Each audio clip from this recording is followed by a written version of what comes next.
Shalom. Puji Tuhan. Ya, tak terasa kita sudah ada di bulan Agustus. Tapi kita masih tetap berbicara tentang pruning. Ya, pruning. Ya. Haleluya. Ini suatu perkara yang luar biasa, suatu tema topik yang luar biasa. Malam ini saya akan berbicara tentang titik nol di dalam kehidupan kita. Titik nol dalam kehidupan kita. Titik nol adalah titik yang paling bawah, yang paling rentan. Ketika kita bereaksi positif, maka dia akan naik menuju positif. Ketika kita bereaksi negatif, maka dia akan turun menuju negatif.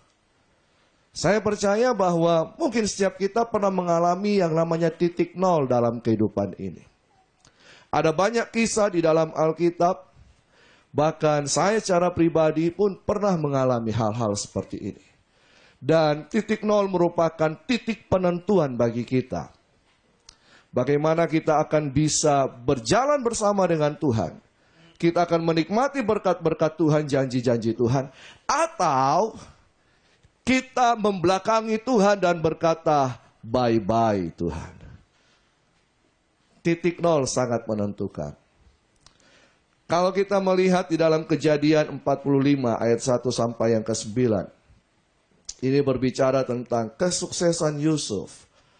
Tapi kita akan lihat satu persatu. Sebenarnya ada beberapa tokoh dalam Alkitab yang ingin saya bicarakan malam hari ini. Kalau sempat. Ya. Karena semua pada mirip-mirip semuanya. Ya. Nah, kita lihat Kejadian 45 ayat 1 sampai yang ke-9. Ayat yang pertama sampai yang ke-9. Mari kita baca bersama-sama. Saya akan bacakan ayat yang ganjil. Saudara-saudara akan bacakan ayat yang genap. Ya, sudah dapat semua?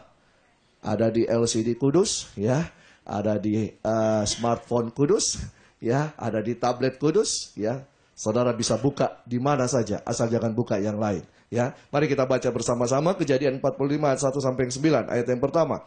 Ketika itu Yusuf tidak dapat menahan hatinya lagi di depan semua orang yang berdiri di dekatnya. Lalu berserulah ia, suruhlah keluar semua orang dari sini. Maka tidak ada seorang pun yang tinggal di situ bersama-sama Yusuf. Ketika ia memperkenalkan dirinya kepada saudara-saudaranya. Ayat yang kedua.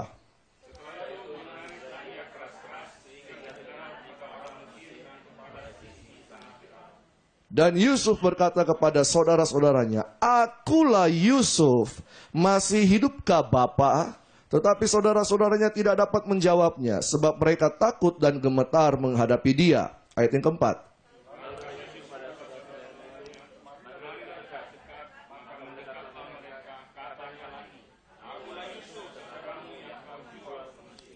Tetapi sekarang, janganlah bersusah hati dan janganlah menyesali diri. Karena kamu menjual aku ke sini, sebab untuk memelihara kehidupanlah Allah menyuruh aku mendahului kamu.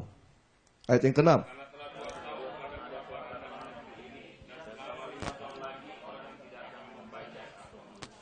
Maka Allah telah menyuruh aku mendahului kamu dan menjamin kelanjutan keturunanmu di bumi ini dan untuk memelihara hidupmu. Sehingga sebagian besar daripadamu tertolong. Ayat yang ke-8.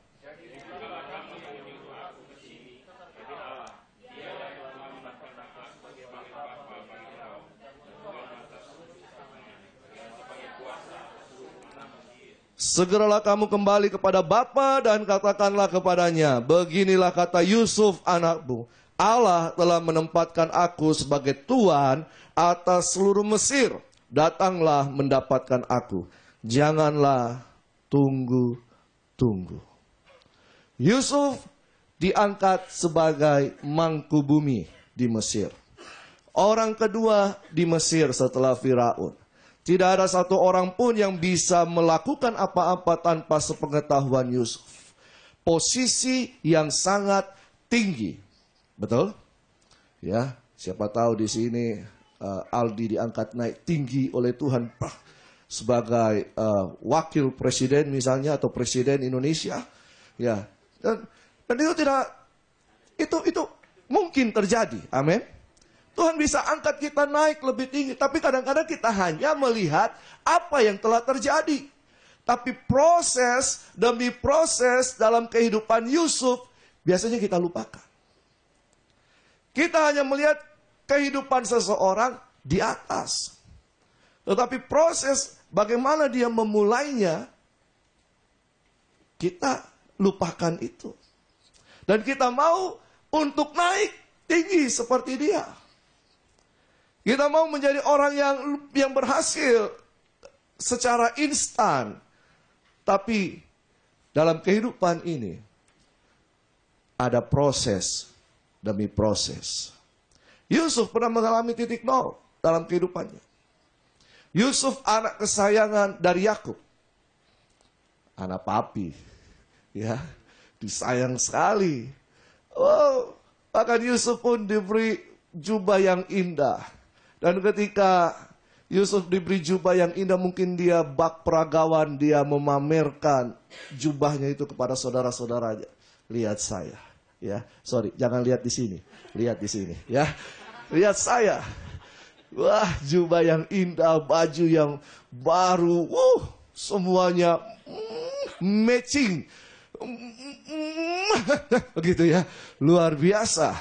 Nah, Yusuf. Tetapi ketika itu Yusuf harus mengalami titik nol.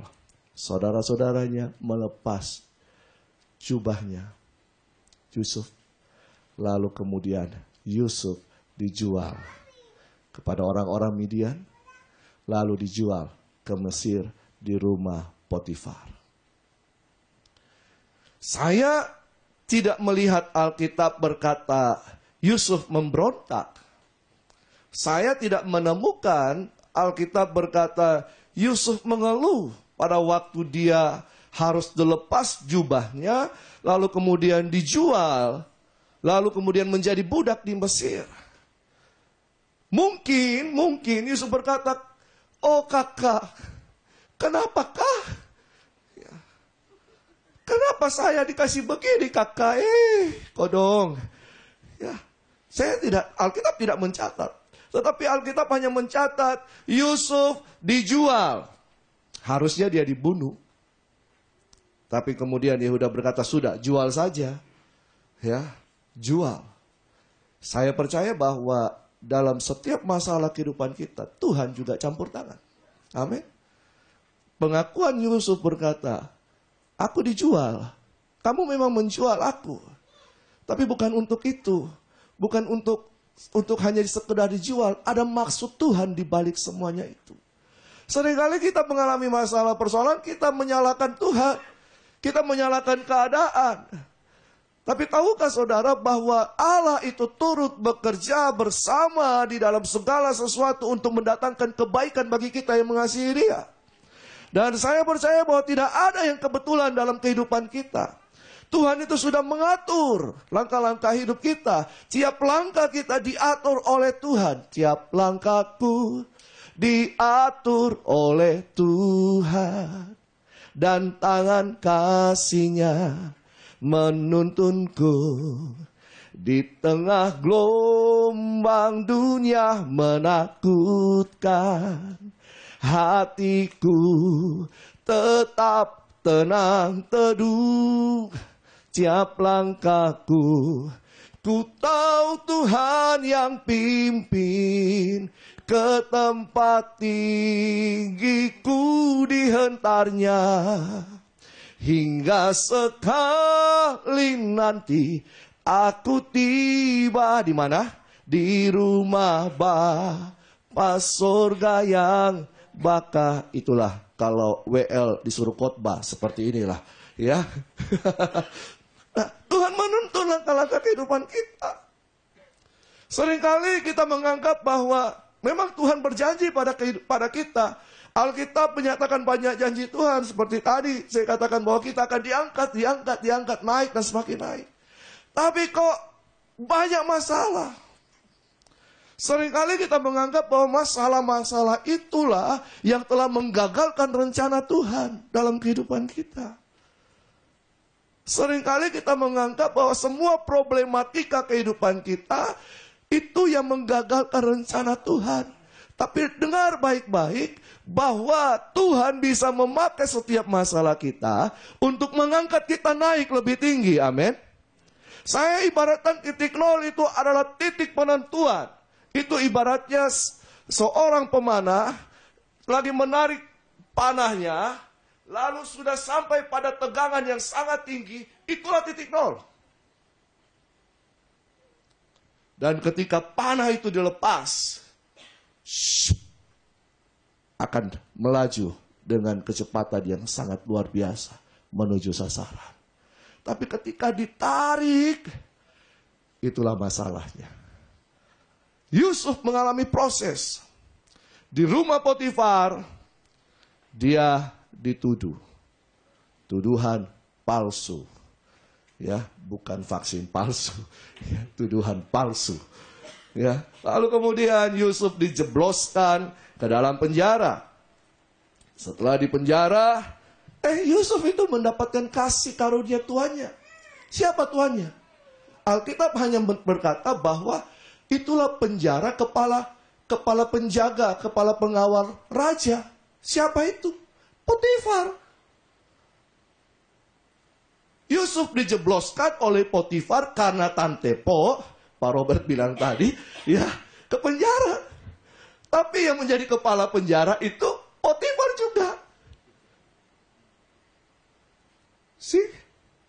Orang yang sama yang menjebloskan, orang yang sama juga memelihara Yusuf di penjara.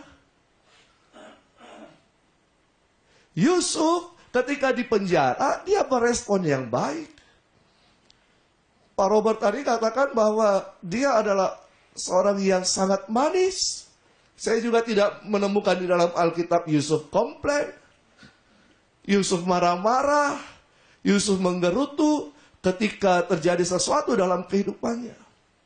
Bahkan di dalam penjara dia melakukan segala aktivitasnya seperti biasa. Yang dia lakukan. Dan kepala penjara melihat Yusuf ini orang yang baik. Diangkatlah Yusuf untuk mengatur seisi penjara itu. Dan ketika saatnya tiba, juru roti dan juru minuman raja dijebloskan ke dalam penjara, ditaruh di mana? Bersama-sama dengan Yusuf. Dalam satu sel. Pejabat pemerintahan ditaruh bersama-sama dengan budak. Dan Yusuf melayani mereka dengan baik. Mungkin Pak Ero-ero kali itu, tapi Yusuf melayani dengan baik. Dan kemudian ketika si juru roti dan juru minum raja mendapatkan mimpi, mereka bersusah hati, mereka galau, baper ya dengan mimpinya. Lalu Yusuf bertanya, ada apakah gerangan hai Dinda? Iya, kan ada sapaan-sapaan Dinda kan? Kanda, Kanda. Ya, ada apa Kanda? Kenapa mukamu muram? Begini mimpiku. Si juru roti berkata, si juru minuman, begini juga mimpiku. Oke, Yusuf mengartikan. Setelah Yusuf artikan, dan mereka menerima mimpi itu, dan mimpi menjadi kenyataan. Bagi Yusuf, mimpinya belum menjadi kenyataan. Bagi si juru roti dan juru minuman raja, mimpinya menjadi kenyataan. Apa mimpi Yusuf? Mimpi Yusuf adalah matahari, bulan, dan bintang sujud kepada Yusuf. Berkas-berkas gandum itu yang orang tuanya dan saudara-saudaranya sujud kepada berkas gandum Yusuf. Mimpi belum jadi kenyataan, tapi Yusuf punya mimpi. Siapa di sini yang suka mimpi? Ya, tidur sedikit mimpi. Saya bermimpi. Ya, pernah satu kali dalam pelayanan mahasiswa di mana saya berada dulu, ada seorang teman saya, dia bermimpi. Dia bermimpi lalu dia katakan kepada teman saya yang lain cewek, saya mimpi Tuhan berbicara, saya harus kawin sama kamu. Masya Allah, haleluya. Saudara tahu ini cewek marah besar sama dia. Kadang-kadang mimpi hanya bunga tidur. Tapi Yusuf mempunyai mimpi dari Tuhan. Berapa banyak dari kita yang punya visi, yang punya impian untuk ke depan. Tuhan sudah berbicara kepada kita secara pribadi. Tapi di penjara. Tapi jadi budak. Tapi dijual. Tapi masuk dalam sumur. Mimpi Yusuf belum jadi kenyataan. Mimpi juru minum raja, juru roti jadi kenyataan.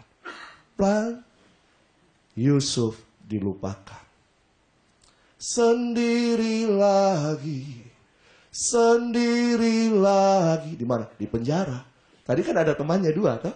Sekarang Yusuf sendiri lagi.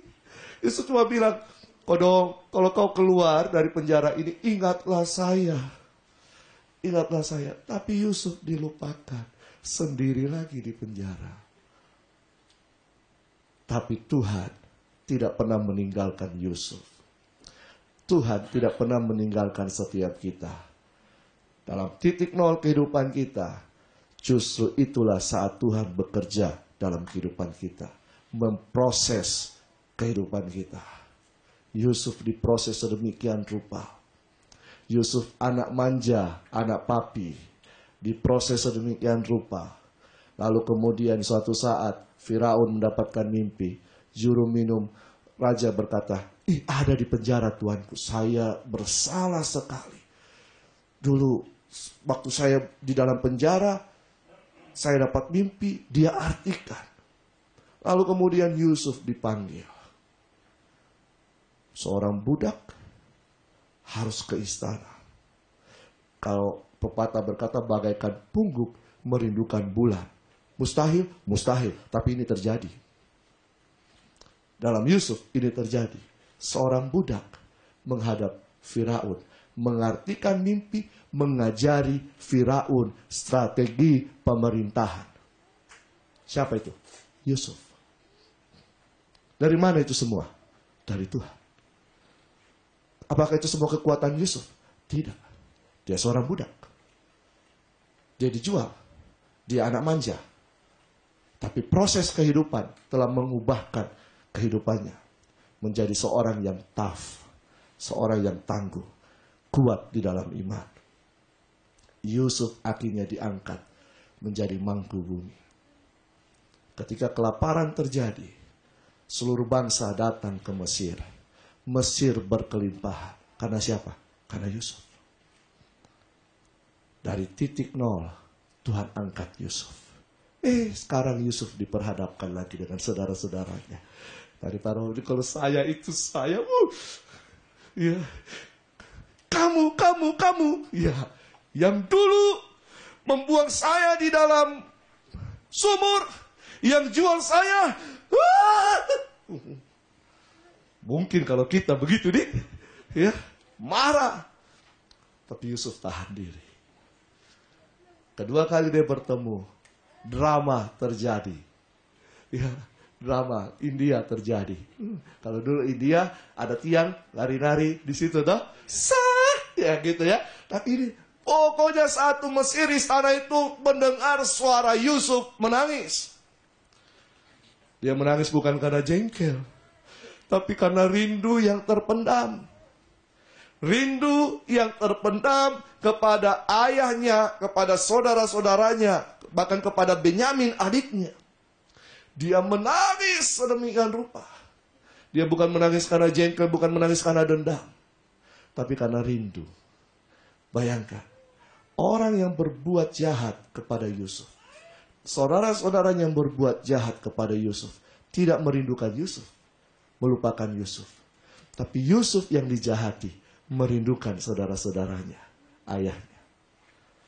Yusuf berespon dengan baik. Yusuf berespon dengan baik. Amin. Dan Tuhan itu memperhitungkan semuanya itu. Kenapa Yusuf bisa menjadi mangku bumi? Karena dalam setiap proses, dia berespon dengan benar. Seperti tadi saya katakan, titik nol itu penentuan. Kalau kita berespon dengan benar, Tuhan akan mengangkat kita ke arah yang positif. Tapi kalau kita berespon dengan negatif, maka kita akan menuju ke hal-hal yang negatif. Yusuf berespon dengan benar. Saudara, dalam kehidupan ini, dalam dunia ini ada dua musim. Di belahan negara yang lain. Di Indonesia dua musim. Musim kemarau dan musim hujan. Tapi di benua yang lain ada 4 musim. Musim semi, musim panas, musim apa lagi? Musim gugur, dan musim dingin. Nah, kehidupan kita diibaratkan ada 4 musim ini. Musim semi. Apa itu musim semi?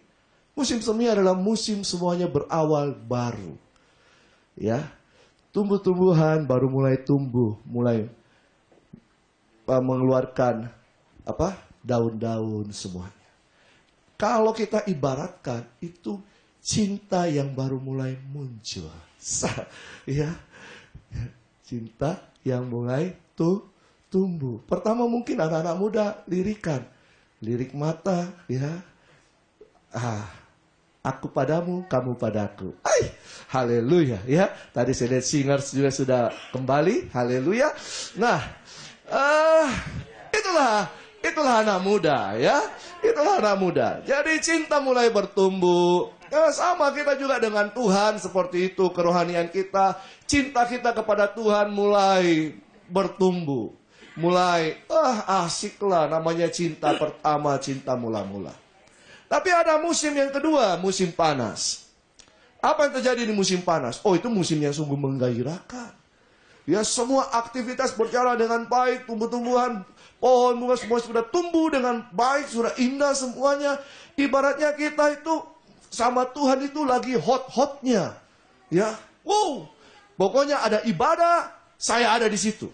Hari Senin doa, hari Selasa malam pujian penyembahan, hari Rabu PA, hari Kamis pertemuan kaum muda misalnya, hari Jumat pertemuan wanita, saya dah tahu ya. Hari Sabtu doa puasa, hari Minggu ibadah dari jam 6 pagi sampai jam 12 malam hadir terus di situ. Sampai pernah suatu kali mami saya berkata, angkat semua kasurmu, barang-barangmu, tidur di gereja. Oh, menggebu-gebu. Semua pelayanan diikuti. Pokoknya walaupun suaranya fals-fals, mendaftar jadi singers. Ya, pokoknya semua dia ikut semua. Ada lowongan audisi, ikut daftar. Oh, menggebu-gebu. Ya, kita dalam pelayanan pun sudah mencapai posisi-posisi yang tak tergoyahkan.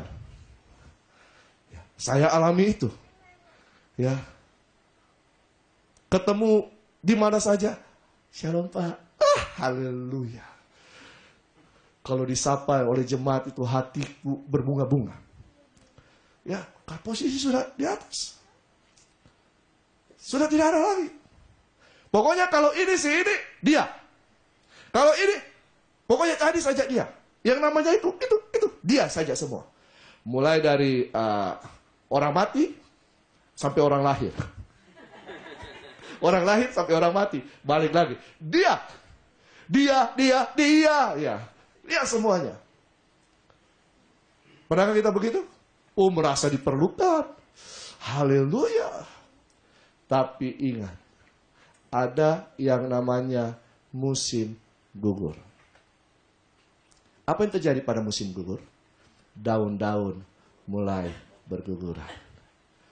Pohonnya begitu indah, yang hijau kayak ini, hijau, ya, hijau, yang hijau, yang mulai berguguran, tinggal apa? Batang dan ranting. Semua pencapaian kita seolah-olah tidak ada artinya lagi. Sakit, iya. Di mana? Di sini, semua sakit. Ya, sakit. Oh, dipangkas, dibersihkan semuanya. Titik nol kehidupan dimulai. Semua jabatan dalam sekejap hilang. Saya alami. Sampai non-job. Di bangku mejakan. Ya, disitulah tempatku buka laptop, chatting-chatting, baca Alkitab. Non-job. Datang kantor, puji Tuhan, datang. Ya, pulang. Non-job. Hilang semua. Bahkan junior-junior sidang saya. Kamu itu, ya, kok tidak cocok jadi WL. Harusnya jadi pengkhotbah. Oh, puji Tuhan. Tidak cocok jadi WL. Pengkhotbah saja. Saya bilang, sorry, saya bertumbuh dari pujian penyembahan. Saya khotbah. Yang junior sidang saya. Semuanya hilang. Masuk di musim dingin. Oh, ini musim penentuan. Di sinilah penentuan hidup dan mati. Tidak ada aktivitas sama sekali. Dingin, orang bermalas-malasan, maunya di rumah saja, mendekam, tidak mau berbuat apa-apa. Dalam hal rohani, mungkin kita sudah malas. Mau pergi ibadah, baca Alkitab, berdoa, bersekutu, malas. Orang kita hanya mendekam saja. Tapi ini penentuan hidup dan mati. Karena sebenarnya dalam musim dingin itu menyimpan potensi kehidupan untuk bisa masuk ke dalam musim semi. Betul? Musim dingin ini musim penentuan. Inilah musim yang mematikan. Dan kalau kita terlena di dalamnya, maka kita akan ditarik kepada titik-titik negatif. Tapi ketika kita berespon dengan benar, kita akan naik ke positif. Saudara, titik nol. Saya percaya bahwa dalam setiap level kehidupan, kita akan mengalami yang namanya titik nol. Masalah, persoalan, itu pasti terjadi. Pergesekan pasti terjadi. Semuanya pasti terjadi. Dan, ya ini dia. Inilah waktu bagi kita untuk bisa menyalahkan Tuhan. Inilah waktu bagi kita untuk bisa menyalahkan sesama. Gara-gara dia. Memang tahu dia itu. Tuhan tidak baik. Tuhan tidak bela saya. Tahu itu. Ya dah. Kita mau berteriak sama Tuhan. Orang Melayu bilang so malas. Sudah jo Tuhan. Paduli dengan Tuhan. Paduli dengan gereja. Paduli itu semua. Oh. Saguer manis pahit, 10 sen, harga 1 botol, mabok lagi ya. Terus ada yang masuk dalam got, dikasih bangun pagi-pagi, bangun. Kenapa sok? Bangun, ini got. Iya, nggak kira nggak ada got ini. Ya. Oh marah, korek sedikit, marah, emosi naik. Temperamen naik. Nah, mau kore pak kita, awas ya. Harusnya Yusuf seperti itu. Harusnya Yusuf berespon seperti itu. Betul kan? Harusnya. Yusuf korban. Yusuf berespon seperti itu. Tapi Yusuf tidak pernah berespon negatif. Dia berespon positif. Bahkan di saat musim gugur, di saat musim dingin kehidupannya, dia berespon positif. Terkadang Tuhan mau menghancurkan apa? Apa yang kita andalkan selain Tuhan. Saudara mengandalkan apa? Waktu itu saya mengandalkan semua potensi hidup saya. Oh, kalau saya nyanyi. Gitu. Wah. Udah, saya WA. Puji Tuhan. Tadi itu saya jemaat bilang, saya dijamah Tuhan. Nah. Oh, haleluya. Semua yang kita punya di luar Tuhan, Tuhan izinkan. Sehingga kita hanya bisa mengandalkan Tuhan. Kekuatan kita.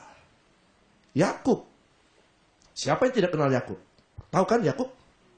Papa Yakub kan? Papa Yakub, Papa Yakub. Ya, Papa Yakub. Yakub harus dihajar dulu oleh Tuhan. Dipukul pangkal pahanya. Baru kemudian Tuhan memberkati Yakub. Kisah Yakub sungguh luar biasa juga. Allah itu hanya disebut Allah Abraham, Allah Ishak, Allah Yakub. Kisah Yakub ini sungguh luar biasa. Ketika Yakub pun keluar dari rumah orang tuanya, hanya membawa tongkat saja. Kejadian 32. Yakub keluar hanya bawa tongkat, betul kan, Ibu Guru? Ya, sekolah minggu. Yakub bawa tongkat keluar saja. Pergi lari meninggalkan rumahnya karena takut kepada Esau. Yakub menipu Esau dengan hanya semangkuk kacang merah. Brenebon, apalagi kalau pakai kaki babi. Haleluya. Saya suka itu. Pokoknya apa yang ada di atas meja itu ikan. Brenebon, enak sekali. Gara-gara Brenebon, Esau menjual hak kesulungannya.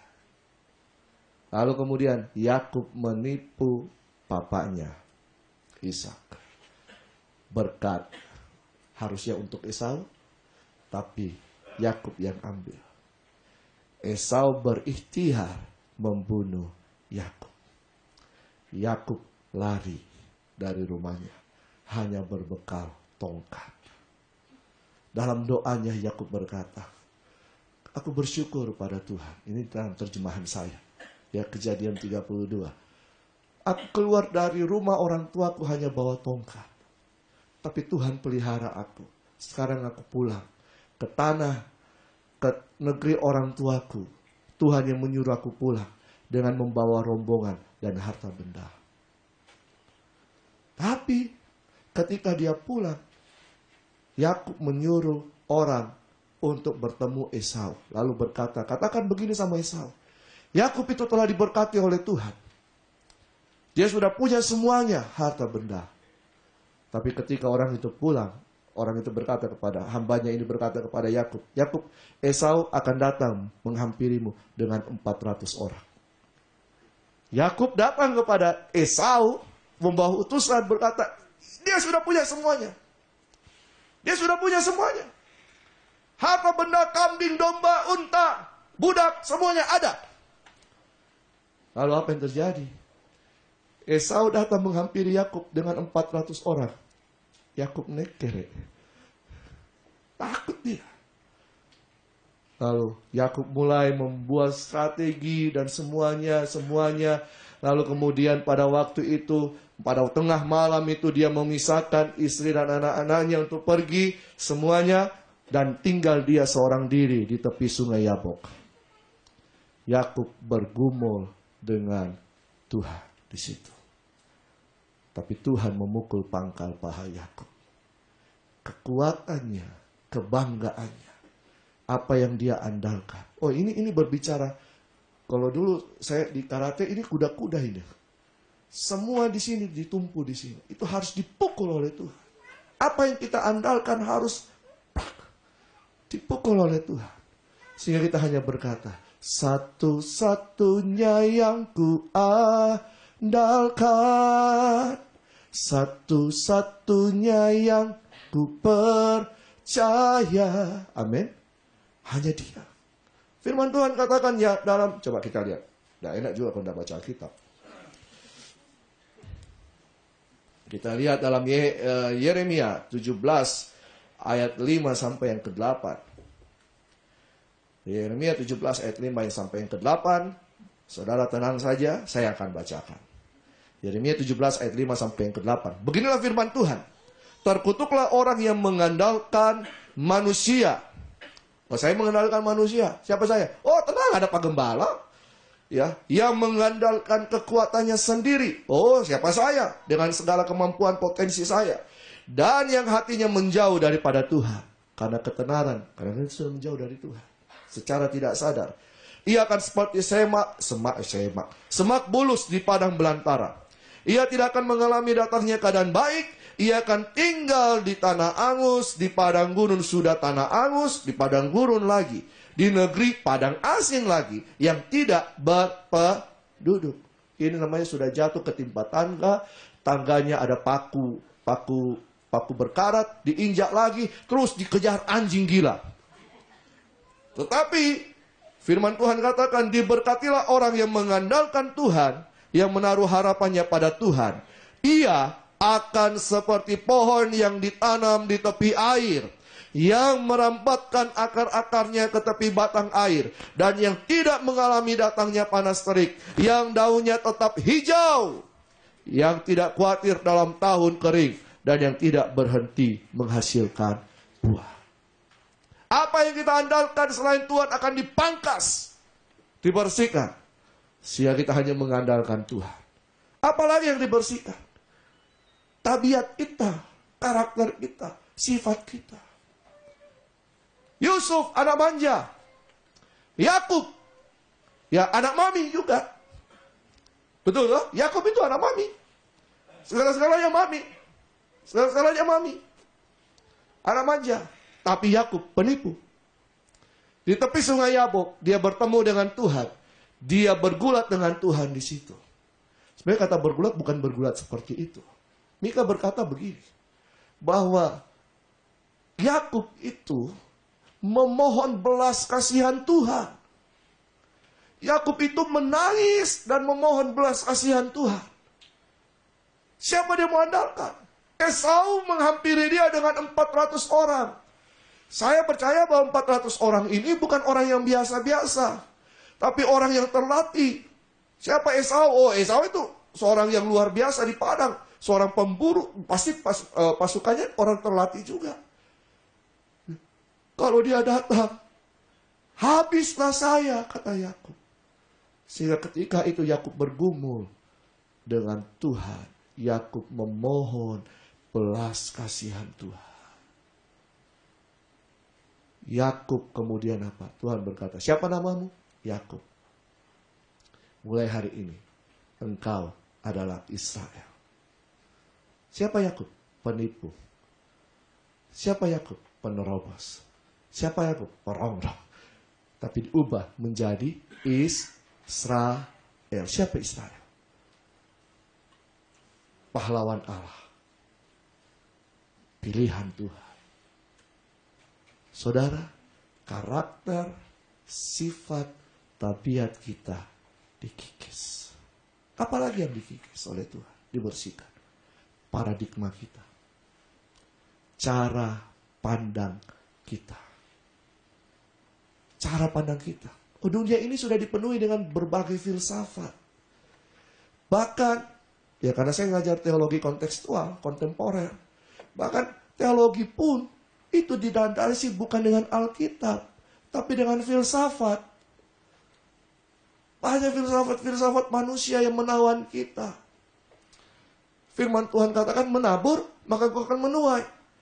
Dunia berkata, iritlah, maka kau kaya. Iya tak? Berubah paradigma cara pandang kita. Tuhan hanya sebagai pemberi. Minta kak Tuhan, kodong kita pengemis. Tidak. Justru Tuhan bisa memakai kita menjadi alatnya. Ini paradigma. Nah, coba kita lihat bersama. Galatia.